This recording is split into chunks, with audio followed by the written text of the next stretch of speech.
Salut tout le monde, c'est Pavel et le projet Mind de Cash et vous êtes sur la chaîne qui est consacrée aux investissements et le trading. Cette vidéo fait partie de la catégorie portefeuille passif où je vous présente mon portefeuille personnel et vous allez voir qu'il y a beaucoup de choses intéressantes que je vais vous dire aujourd'hui. Mais avant de commencer, comme d'habitude, je vous invite à vous inscrire à ma chaîne si ce n'est pas encore fait. N'oubliez pas la petite cloche pour être averti quand je publie de nouvelles vidéos et s'il vous plaît, des likes, c'est super important pour le développement de la chaîne. Et puis pour ceux qui sont les plus fidèles et puis ceux qui veulent me remercier encore plus pour le contenu que je fournis, vous pouvez faire une petite donation en suivant le lien PayPal qui se trouve dans la description à cette vidéo. Donc c'est le geste qui est important encore une fois, c'est pas le montant. Donc voilà, donc ça me fait énormément plaisir de recevoir des petits remerciements de votre part.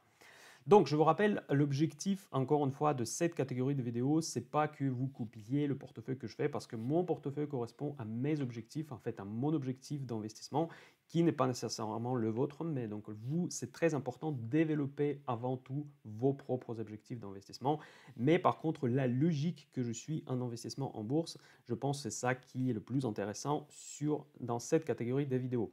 D'ailleurs, je vous rappelle que je suis en train de développer mon compte Instagram également, où justement je parle des aspects plus, on va dire, philosophiques, plus le mode de vie, qui peut être aussi intéressant dans le cadre de votre activité d'investisseur. Donc le lien Instagram, vous allez pouvoir trouver sur la page de ma chaîne YouTube. Voilà, et aussi dans la description à cette vidéo, évidemment. Donc voilà, donc nous commençons cette vidéo. Je vais vous, comme d'habitude, présenter les changements qui ont eu lieu le mois dernier dans mon portefeuille. Et comme vous pouvez voir, il y en a eu pas mal de changements. Donc voilà. Donc moi, je commence par la société Abiomed, en fait, qui m'a fait une énorme plus-value. En fait, je l'ai acheté en pleine crise de coronavirus et m'a fait depuis 81% de bénéfices. Donc ça, c'est vraiment énorme. Donc, je vous rappelle juste que cette entreprise, en fait, elle s'occupe des appareils médicaux. Donc évidemment, il y a des avantages concurrentiels dans ce secteur, sans aucun doute. C'est une société qui est très solide, qui est très rentable. Je vais juste vous rappeler des critères de la rentabilité de cette entreprise. Abiomed, voilà. Donc, ce qui m'a attiré à l'époque, c'est que quand je l'ai acheté, c'est justement la rentabilité et les avantages concurrentiels. Les avantages concurrentiels, l'idée, c'était que effectivement, les clients de Abiomed, ce sont les laboratoires médicaux et les cabinets médicaux. Et évidemment, ils ne changent pas leurs appareils tout le temps. Ils restent relativement fidèles, même très fidèles aux équipements qu'ils ont parce que c'est très délicat de changer dans le contexte médical de l'équipement. Donc vous voyez que la Biomède, maintenant, elle devient trop chère. On arrive à PER de 60 presque, donc ça c'est vraiment beaucoup. Et tous les autres critères de valorisation me paraissent maintenant très chers.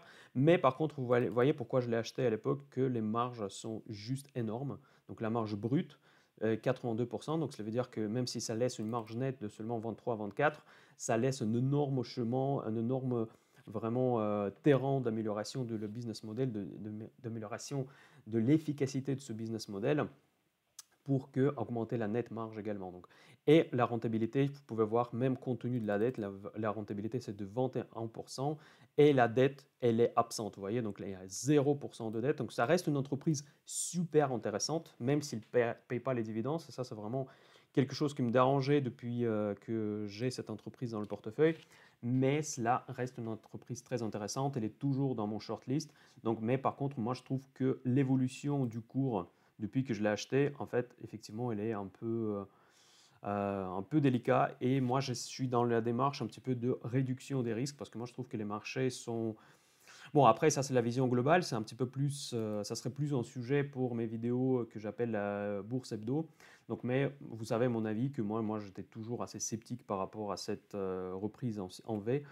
Parce que là maintenant, la deuxième vague de coronavirus elle est complètement ignorée. Pourtant, il y a certaines villes qui sont en train de fermer et les marchés saluent, je ne sais pas, les indicateurs qui sont meilleurs que pendant le confinement. Je ne sais pas pourquoi ils sont tellement étonnés que ce soit meilleur parce qu'effectivement, les économies se rouvrent. Donc, ce n'est pas spécialement étonnant que les indicateurs soient meilleurs. Donc voilà, mais moi je commençais par Abiomed pour fixer les profits pour Abiomed parce que 81% vraiment c'est plus que satisfaisant. Et moi je me suis dit que cette entreprise au cours actuel me paraît un peu trop cher. Donc vous pouvez voir en fait voir le cours de l'entreprise depuis que je l'ai acheté. Donc je l'ai acheté il y a moins de 6 mois. Donc vous voyez, c'était juste, il est monté en ligne droite, quoi. Moi je l'ai acheté en mars, je ne sais plus quelle date c'était. Donc vous voyez très bien que là, il ne faisait que monter. Donc voilà. Donc à Biomet, maintenant, je lui ai dit au revoir, en tout cas temporairement, parce que peut-être je vais reprendre cette entreprise. Voyez encore si on va faire un tour de toutes les lignes de mon portefeuille qui est bien maigre en ce moment parce que, encore une fois, je ne suis pas convaincu par rapport au marché et qu'on n'aura pas une nouvelle chute de marché très prochainement.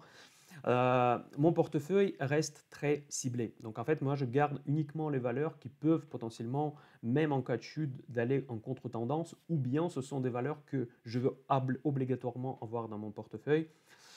Pour une seule simple raison, parce que moi je trouve que les potentiels de ces entreprises sont soit illimités, soit c'est des entreprises qui peuvent effectivement changer le monde et ils peuvent facilement monter en contre-courant, même si les marchés sont globalement baissiers. Donc vous voyez, donc là je n'achète pas les entreprises qui sont très sensibles aux tendances globales des marchés financiers. Ça c'est un point hyper important de mon portefeuille. Donc après, je ne sais pas quelle est votre stratégie, mais actuellement je suis pour ne pas être 100% cash, qui est probablement ne pas une idée bête du tout dans le contexte actuel, moi je préfère d'être long, mais sur des entreprises que je ne peux pas ne pas avoir dans le portefeuille. Vous voyez un petit peu la logique. Par exemple, les sociétés que vous allez voir après, c'est des sociétés avec lesquelles je peux tranquillement passer la crise, même s'ils vont chuter, même s'ils vont chuter fort. Moi, je veux avoir ces entreprises et surtout, je veux ne pas les louper si marché, ils ne vont pas chuter. Et donc, du coup, ça me fera encore plus mal au cœur que voir ces valeurs chuter dans mon portefeuille. Donc, pour moi, je préfère d'avoir ces portefeuilles, ces valeurs. Et même s'il y a une crise, tant pis, dans ce cas-là, je vais attendre un petit peu parce que, encore une fois, je n'ai pas besoin de cet argent que j'investis en bourse immédiatement. Donc, c'est pour ça que je vous dis que c'est hyper important de comprendre votre stratégie. Donc, si votre stratégie, en fait, si votre contexte de vie ou votre objectif d'investissement de recevoir les revenus immédiatement, donc probablement ma stratégie ne va pas vous convenir. Parce qu'effectivement, l'argent que moi j'investis en bourse, ce n'est pas l'argent que j'ai besoin immédiatement. Ça, c'est un point, ça, c'est un des critères pour déterminer vos objectifs en bourse et c'est un des critères majeurs. Donc, si l'argent que vous investissez en bourse, vous pouvez en avoir besoin immédiatement, donc cela veut dire que vous devez adapter votre stratégie. Ça ne veut pas dire que vous ne devez pas investir en bourse, vous devez juste adapter votre stratégie à vos circonstances. Voilà. Donc, à Biomed, au revoir, en tout cas pour le moment. Gilead, je le garde. Je pense que je vais le garder, même s'il a des fortes chutes, etc. Parce qu'effectivement, pour moi, c'est une entreprise qui donne de plus d'espoir de trouver des médicaments contre le coronavirus. Déjà, cette semaine, ils ont publié les résultats de leurs médicaments, comme quoi, effectivement, il réduit énormément la probabilité des décès en cas des patients infectés par Covid-19. Donc voilà, dans tous les cas, moi je garde de toute façon, encore une fois, Gilead, ce n'est pas une société d'un seul médicament, ce n'est pas uniquement l'histoire de Covid-19. C'est une entreprise qui a tout un tas de médicaments, en fait, vous pouvez regarder dans la description que je mets ici dans le tableau. Donc c'est Covid-19 et les médicaments liés à cette pandémie, c'est juste en plus le potentiel de cette entreprise en plus. Mais c'est déjà une société très rentable et c'est déjà une société qui fait beaucoup de chiffre d'affaires. Donc même s'ils ne réussissent pas de faire le médicament ou le vaccin contre le Covid, je veux quand même avoir cette entreprise. C'est pour ça qu'elle fait partie de mon portefeuille. Parce qu'en fait, il y a aussi des histoires qui sont pure Covid-19, typiquement Modera, ou je sais plus, bon, vous connaissez certainement cette valeur parce qu'il apparaît tout le temps dans les médias financiers, qui est aussi très proche de trouver un vaccin contre le corona. Donc, mais ça, c'est une histoire vraiment 100% Covid-19. Donc là, vous allez vous exposer. S'il trouve, dans ce cas-là, vous allez gagner. S'il ne trouve pas, il va chuter. Bon, voilà, donc, mais Gilead, ce n'est pas le cas. Gilead, déjà, c'est une biotech qui est très, très, très bien développée. Voilà, maintenant, Alphabet, Google, il ne faut pas le présenter. C'est une entreprise, je pense que je veux. En tout cas, je ne vois pas quand est-ce que je vais la vendre. Ce n'est pas prévu, ça ne sera pas prévu bientôt. Donc, ça, c'est un leader incontestable de la publicité en ligne. Donc, hold. Si vous avez de la chance que ça baisse, et moi, si j'aurais de la chance que ça baisse, j'aimerais bien en avoir plus. Mais bon, pour l'instant, hold, c'est un problème. Cisco Systems, là, en fait, cette valeur que j'ai renforcée la dernière fois, le mois dernier, je trouve toujours qu'elle n'est pas chère, plus 10 pour une société qui offre la visibilité quasi parfaite. encore une fois, c'est une visibilité quasi parfaite. Il y a quelques temps, quelqu'un m'a posé la question, une question dans les commentaires, quelle est l'entreprise que moi j'investirais à long terme avec le moindre de risque? Moi, je pensais tout de suite à Cisco parce que Cisco, déjà, c'est un prochain aristocrate de dividendes. Il est exposé sur les volumes de data qui ne cessent d'augmenter et qui va encore augmenter. C'est un leader des réseaux. Vraiment, avec cette visibilité, avec cette rentabilité qu'il offre, en plus avec des dividendes confortables, qui est en constante augmentation, moi je pense qu'à long terme, c'est la meilleure valeur. Et paradoxalement pour ce secteur, qu'elle ne coûte pas une fortune, contrairement aux autres entreprises du même type dans ces secteurs. Citrix Systems, ça c'est vraiment une entreprise qui s'est envolée pendant le confinement. Ça, c'est les connexions à distance pour les entreprises. Donc ça, c'est un des leaders du marché également, mais surtout dans les marchés corporate, c'est clairement un leader. Voilà, donc Citrix, je garde et je veux garder. Je ne pense pas que je vais les vendre prochainement. Et maintenant, voilà, ça c'est le sujet du jour. Je vais juste faire une petite pause avant d'en parler parce que ça, c'est vraiment un sujet super intéressant. Voilà, donc j'ai profité de cette pause pour mettre à jour un petit peu les données sur l'entreprise parce que je viens de remarquer qu'il n'était pas juste. Donc, c'est encore une biotech, c'est le healthcare. En fait, quand j'étais en Bretagne, il n'y a pas longtemps, j'ai enregistré une vidéo comme quoi je suis en train de me poser la question sur la stratégie qui sera la plus efficace dans les années à venir. Et moi, je commençais à m'intéresser effectivement dans les sociétés de biotech parce que quand j'ai découvert des choses qui se font dans ce secteur, ça m'a explosé le cerveau littéralement. C'est tellement intéressant, tellement des choses que je ne pouvais même pas imaginer. Et vraiment, je commençais à lire de plus en plus sur ce secteur. Et il y a beaucoup d'entreprises qui font vraiment rêver, qui ont déjà des médicaments, des solutions qui peuvent révolutionner le monde. Mais je ne pouvais même pas croire que ça existe, que c'est possible, mais pourtant c'est possible. C'est très souvent en fait très cher, donc c'est pas accessible à tous, mais ça existe déjà. Donc c'est ça qui m'a un petit peu choqué. Pour moi, c'était vraiment une révélation de cette année, je pense. Et CRISPR, ça, en fait, c'est une société qui possède d'une technologie qui s'appelle, pareil, CRISPR. Donc vous pouvez aller sur la page Facebook pour lire ce que c'est.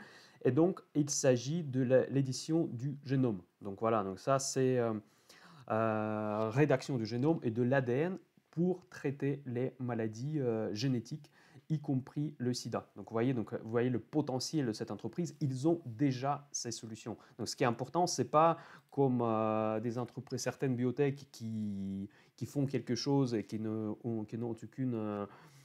aucun chiffre d'affaires qui travaille sur une solution, mais ça, ils ont déjà une technologie sur laquelle ils ont tous les droits, donc ça, c'est un avantage concurrentiel énorme, et ils avancent dans ce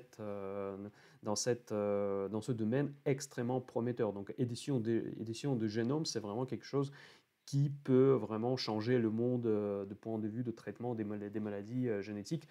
Et cette entreprise peut vraiment en tirer profit à fond. Et vous voyez que quand je l'ai acheté il y a littéralement 3 semaines et ça m'a fait déjà plus 40%. Donc malheureusement, si vous regardez cette vidéo, ça sera début de juillet. Et je ne pense pas que ce soit trop tard parce que moi, je n'ai aucune idée de le vendre. Je ne vais pas fixer les profits, quelle que soit la hausse. Donc parce que moi, je trouve que le potentiel de cette entreprise, elle est quand même encore énorme. Et s'il y a une chute, j'espère qu'il y a une chute parce que moi, je trouve que je n'ai pas acheté assez, même si ma position est devenue, grâce à la plus-value déjà suffisamment importante. Mais j'aimerais bien avoir plus d'actions de cette entreprise que j'ai découvert il n'y a pas longtemps. Et si je découvre cette valeur aujourd'hui, moi, je pense que je me positionnerai quel que soit en fait effectivement le prix de cette action. Ça peut paraître bizarre, mais pour ce type d'entreprise, regardez les cours de bourse, c'est pas la peine parce que c'est une entreprise qui est en train d'exploser. Donc, elle va toujours être assez plus haut. Donc, le temps qu'elle réussisse, le temps qu'elle gagne dans son secteur, elle va toujours être très chère. Donc, c'est pas la peine d'attendre qu'elle baisse. Si elle baisse, ça sera une excellente opportunité juste pour se renforcer. Mais dans mon idée, j'ai pris une petite position qui a explosé, comme vous voyez, en moins de 3 semaines. Et finalement, je regrette de ne pas avoir acheté plus parce qu'effectivement, c'est une entreprise excellente. Voilà, donc après, ça c'est une entreprise Roche Holding, ça c'est le healthcare classique. Je l'ai choisi D'ailleurs, CRISPR, c'est la société suisse, ainsi que Roche. Donc vous voyez, j'ai deux sociétés suisses dans le portefeuille. Et Roche, en fait, il travaille aussi d'ailleurs sur les vaccins contre le corona, mais ça fait longtemps que j'ai cette action. Et j'ai un petit peu du mal à calculer la plus-value parce que j'ai changé de compte. J'ai passé cette position de Saxo Bank sur DEGIRO. Du coup, je ne sais plus combien j'avais. J'avais une forte plus-value chez Saxo Bank et maintenant plus 20% chez DEGIRO à peu près. Donc ça me fait à peu près 60%, mais je la garde, vous voyez, depuis 2018. Donc ça fait 2018. Oui, oui, donc ça fait presque 2 ans déjà que j'ai ce portefeuille. Mais par contre, il y a un solide dividende, donc c'est pas. Pour l'instant, je garde. Pour l'instant, je garde. Et voilà, il a la société un petit peu le licorne, c'est Uber Technologies, parce qu'encore une fois, je l'ai acheté. Ça, c'est une entreprise qui ne gagne pas de l'argent. Bon, il ne faut pas la présenter, vous connaissez exactement ce que c'est. Mais par contre, surtout, Uber Eats, ça est en train d'exploser. Et mon objectif, en fait, pourquoi je crois en Uber, malgré les pertes, malgré les difficultés de redéployer leur business model un petit peu partout, c'est que cette entreprise, elle a du potentiel de devenir un Amazon de service. Parce qu'en fait, ce que j'adore chez Uber, qu'il propose un espèce de framework, en fait, du modèle sur lequel on peut embarquer tout un tas de services. Donc là, typiquement, les voitures, les taxis, maintenant la nourriture, mais ça peut être autre chose. En fait, il faut vraiment voir plus large pour Uber. Et si vous voyez ça plus large, si vous êtes optimiste pour cette entreprise, dans ce cas-là, il n'est pas impossible que cette société devienne un jour un nouveau Amazon, mais pour les services et pas pour la vente des produits. Donc on peut effectivement récupérer une grande partie de l'économie sur le business model d'Uber. Dans ce cas-là, cette société peut exploser à long terme. Donc moi, je pense que avoir un petit peu de cette entreprise, c'est très important. Donc c'est très intéressant d'avoir en bourse à avoir, mais même s'il y a beaucoup de critiques, parce que cette entreprise qui coûte cher en bourse, c'est vrai, et qui ne gagne pas de l'argent. Mais ce n'est pas pareil que Tesla, parce que par exemple Tesla, qui coûte super cher en bourse, elle gagne très peu, surtout par rapport à ses concurrents, mais leur marché est là des limites qu'on peut facilement identifier, tandis que pour Uber, les limites sont très très difficilement identifiables. Donc les limites sont comparables aux limites d'Amazon et pour moi c'est une société qui n'a pas de limites. Donc voilà, vous voyez, donc c'est un petit peu ça l'idée, quoi. Donc c'est pour ça que j'ai pas de Tesla et j'ai un Uber, même si Tesla se comporte mieux en bourse aujourd'hui que Uber. Voilà, donc ce que je vous dis encore une fois, en re-regardant encore une fois mon portefeuille, donc ce qui est super important, c'est que vous gérez bien votre risque. Donc toutes ces entreprises-là, type CRISPR, donc il ne faut jamais mettre beaucoup ça, c'est des biotech, ça peut exploser, ça peut changer le monde. Il faut avoir une certaine diversification si vous voulez régulièrement investir dans les biotech parce qu'il y en aura certaines qui vont faire faillite, il y en aura beaucoup qui vont même faire faillite et 1 sur 10 va changer le monde, va vous faire une fortune, tandis que 3 sur 10 vont rien faire et les autres peuvent faire faillite. Donc, c'est des investissements très risqués, mais par contre, si vous gérez correctement votre risque, ça peut être très, très, très bénéfique parce que c'est des entreprises qui ont du potentiel et même si les marchés se cassent la figure, elles peuvent vous sauver. En fait, ils peuvent monter en contre-tendance des marchés financiers. Ça, c'est très important à comprendre que la gestion de risque, combien de poids, combien d'argent, quel pourcentage de votre portefeuille vous mettez pour chacune des lignes, c'est super important. Par exemple, on peut mettre plus en termes de pourcentage de portefeuille pour Google, on peut mettre plus pour Cisco, plus pour Citrix, pour Roche Holding. Gilead, c'est beaucoup plus volatile. Abiomed, pareil. Donc Abiomed peut-être un petit peu moins, mais c'est quand même parce que le business est beaucoup plus stable, mais il est quand même très cher comme valeur. Et un petit peu pour Uber, parce que Uber, si ça explose, ça va faire la fortune de toute façon. Mais si ça n'explose pas, ça peut baisser très très très fortement. Voilà, et cette couche des obligations, je vous ai déjà parlé dans mes précédentes vidéos de cette catégorie parce que moi j'attends toujours la chute des marchés. Moi j'investis dans les obligations corporatives des États-Unis parce que la Fed a annoncé qu'elle va sauver ce marché. Et si la Fed va sauver ce marché, cela veut dire qu'on aura sur le marché de dette corporative maintenant le même phénomène qu'on observe depuis des années sur la dette nationale des États-Unis. Donc c'est-à-dire que il n'y aura plus de risque parce que quoi qu'il arrive, la Réserve fédérale va être là pour acheter et maintenant, ça sera le cas pour les obligations non seulement des États-Unis, mais des des corporations américaines, donc des entreprises américaines. Donc maintenant, le risque est comparable. Pourtant, les pourcentages, les taux sur les marchés obligataires corporate est plus élevé que le taux sur le marché des dettes souveraines. Donc, ce qui est normal dans l'économie normale, mais nous ne vivons pas dans l'économie normale. Nous vivons dans l'économie dirigée par les banques centrales. Et si la Banque centrale américaine a dit que maintenant elles vont sauver le marché obligataire des entreprises corporate bonds également, donc c'est-à-dire qu'il n'y a plus de risque et ces taux sont trop élevés, du coup même s'ils peuvent paraître très bas.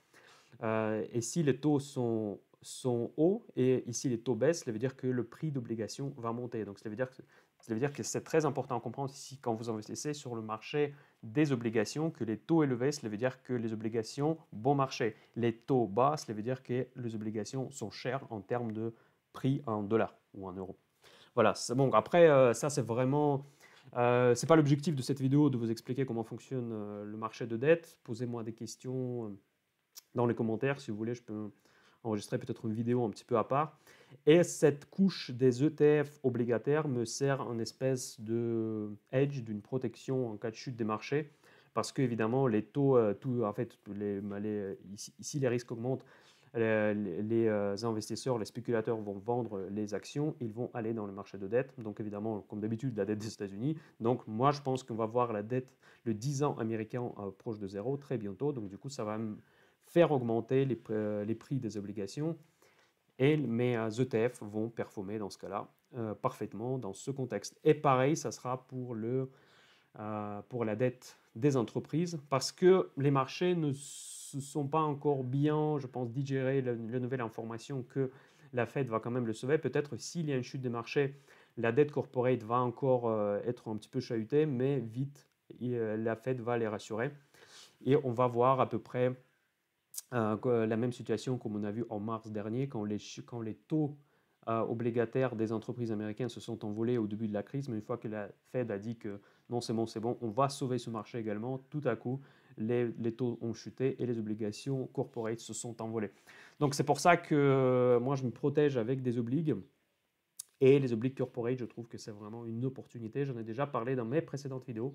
Je vous invite d'y revenir parce qu'il y avait une vidéo Bourse Hebdo où je vous ai parlé je crois que c'était il y a 3 ou 4 semaines, où je vous ai parlé justement des marchés de dette corporate américaine et des opportunités qui sont présentes sur ce marché également. Voilà, donc c'est tout pour cette vidéo. Posez-moi des questions, dites-moi dans les commentaires où vous investissez en ce moment, quelles sont les entreprises que vous privilégiez dans le contexte des marchés financiers qui sont très incertains. Et on se dit à très bientôt et mind the cash. Bye bye.